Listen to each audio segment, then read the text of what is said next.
Hey everybody, my name is Chris Paget. I hope you're doing well. I just wanted to encourage you. I want to tell you a story of hope. And it's something I observed that really did impact me, and I'm thinking it might impact you for the positive as well. When I was a kid, my grandma, my mom's mom, was blind.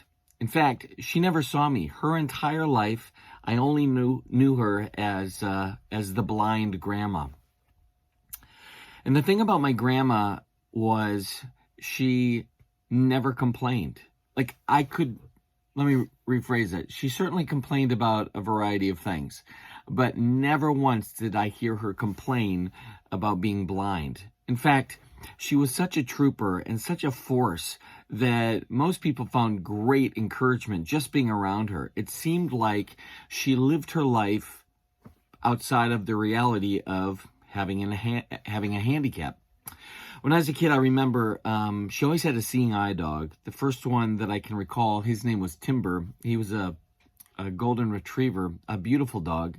And as a little boy, I began to realize that my grandma needed that dog, that working dog, to help her to get from place to place. When I got older, I realized just how amazing she was. She used to bake all the time, and not being able to see a recipe book, she kind of had it all logged in her mind. She used to do these senior Olympics, not Special Olympics, but senior Olympics, where she would go and she would she would swim and she would do runs and walks. And basically, when she passed away, eventually, we got all these gold medals from her senior Olympics. And one year, in fact, Sports Illustrated took photos of her after she won a swimming contest. And for years, she bragged she was in the swimsuit edition of Sports Illustrated. She was a pretty remarkable woman. And the thing about her that's most influential on me is not just her tenacity to be such a force of nature, above and beyond the limitations of a handicap. The reason I think she was so influential in my life was that she had such a great love for the Lord. And I think that she had a lot of reasons to complain. I mean, she certainly had many broken bones and bruises from bumping into walls or falling downstairs, and the difficulty sometimes of certain, seeing eye dogs that were not very well trained, and just the reality of people maybe taking advantage of her. She'd fold her money in a certain way so that when she went to the grocery store, she wouldn't give the wrong bill. She was a pretty special person for me, obviously because she's my grandma, but even more so because I'm pretty sure she prayed for me every single day of her life. And spiritually, her gift was amazing. Every single year she read the Bible through. She would listen to the Bible on tape.